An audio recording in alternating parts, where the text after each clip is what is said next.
Hi friends, வணக்கம் and welcome to எங்கள் வீட்டு சமையல். நம்ம இன்றைக்கி வந்து ஒரு இன்ட்ரெஸ்டிங்கான சைட் டிஷ் தான் நம்ம வந்து செஞ்சு பார்க்க போகிறோம். அது வந்து செட்டிநாடு ஸ்பெஷல் கத்திரிக்காய் திரக்கல். எப்படி செய்யணும்னு பார்ப்போம் வாங்க.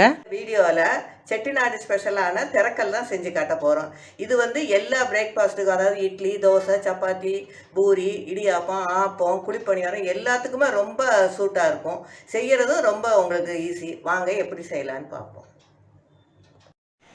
இதுக்கு வந்து 3 கத்திரிக்காயும் 1 உருளைக்கிழங்கையும் இந்த மாதிரி சதுரமாக வெட்டி தண்ணியில் போட்டிருக்கோம். அதுக்கப்புறம் ஒரு பெரிய வெங்காயம், 1 நாட்டு தக்காளி, 6 பல் பூண்டு, கொஞ்சோண்டு கருவேப்பிலை எடுத்து வச்சுருக்கோம். இதுக்கு 2 வகையான மசாலா வந்து அரைக்கணும். அது என்னன்னு பார்ப்போம். கொஞ்சமாக பட்டை மிக்சியில் நம்ம வந்து சேர்த்துக்கலாம்.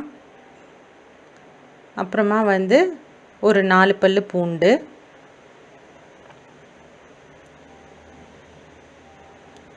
சோம்பு வந்து ஒரு 1/2 ஸ்பூனு, ஜீரகம் ஒரு 1/4 ஸ்பூனு, அப்புறம் தனியாத்தூள் 2 ஸ்பூன், மிளகாத்தூள் 1 ஸ்பூன், இதெல்லாம் நம்ம வந்து சேர்த்துக்கணும். சேர்த்து மிக்சியில் நம்ம நல்லா நைஸாக கொஞ்சமாக தண்ணி சேர்த்து அரைச்சிக்கலாம்.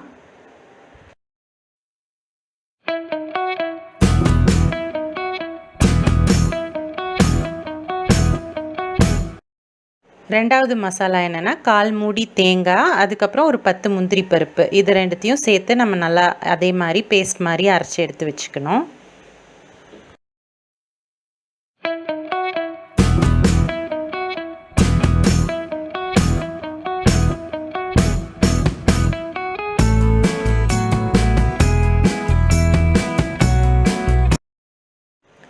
இப்போது ஒரு குக்கரில் தேவையான அளவுக்கு நீங்கள் வந்து எண்ணெய் விட்டுக்கோங்க.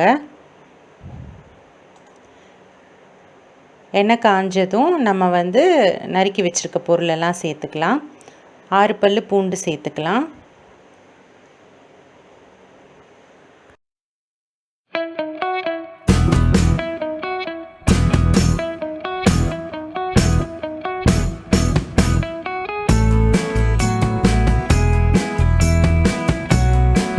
பூண்டு நல்லா வதங்கின விட்டு நம்ம வந்து கருவேப்பிலை சேர்த்துக்கலாம்.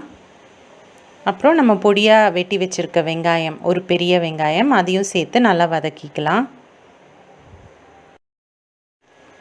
கொஞ்சமாக மஞ்சத்தூள் சேர்த்துக்கலாம்.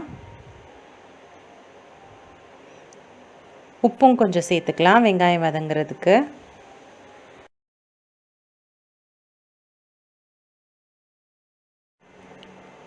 இப்போது நம்ம அரைச்சி வச்சுருக்க அந்த மிளகாத்தூள், தனியாத்தூள், அந்த மசாலாவை சேர்த்துக்கலாம்.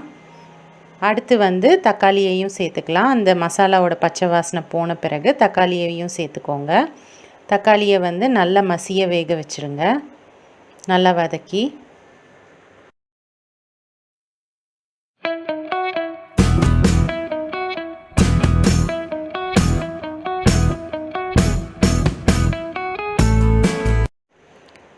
தக்காளி நல்லா வதங்கின விட்டு நம்ம வெட்டி வச்சுருக்க அந்த கத்திரிக்காயையும் உருளைக்கிழங்கையும் சேர்த்துக்கலாம்.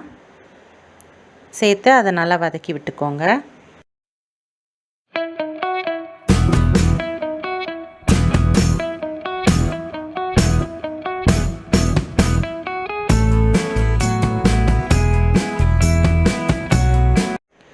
காய் நல்லா வதங்கின விட்டு தேவையான அளவு தண்ணி விட்டு நீங்கள் வந்து குக்கரை மூடி அதை வேக வச்சுருங்க.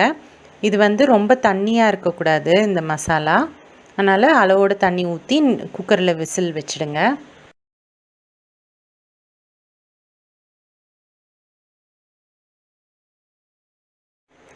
இப்போது வெந்துருச்சு, நம்ம திறந்து பார்ப்போம்.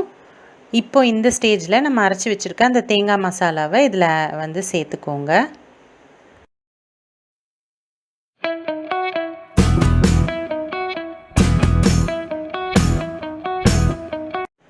ரொம்ப கொதிக்க வைக்கக்கூடாது. ஒரு கொதி வந்தோடனே நம்ம வந்து அதை நிறுத்திடலாம். அவ்வளோதான், நம்மளோட சுவையான கத்திரிக்காய் திரக்கல் செட்டிநாடு ஸ்பெஷல் ஐட்டம் வந்து சூப்பராக தயாராகிடுச்சு. இது நம்ம சொன்ன மாதிரி இட்லி, தோசை, ஆப்பம், இடியாப்பம் இதுக்கெல்லாம் வந்து ரொம்ப சுவையாக இருக்கும். ஸோ வந்து நீங்களும் கண்டிப்பாக ட்ரை பண்ணி பார்க்கலாம். ரொம்ப ஈஸி தான். ட்ரை பண்ணிவிட்டு உங்களோட ஃபீட்பேக்கை எங்களுக்கு கமெண்ட்ஸில் போடுங்க. இந்த வீடியோ உங்களுக்கு பிடிச்சிருந்ததுன்னா லைக் பண்ணுங்கள், ஷேர் பண்ணுங்கள், சப்ஸ்கிரைப் பண்ணுங்கள். மறக்காமல் பெல் பட்டனையும் டேப் பண்ணுங்கள். அப்போ தான் எங்களோட ரெகுலர் அப்டேட்ஸ் உங்களுக்கு வந்து சேரும். தேங்க்யூ.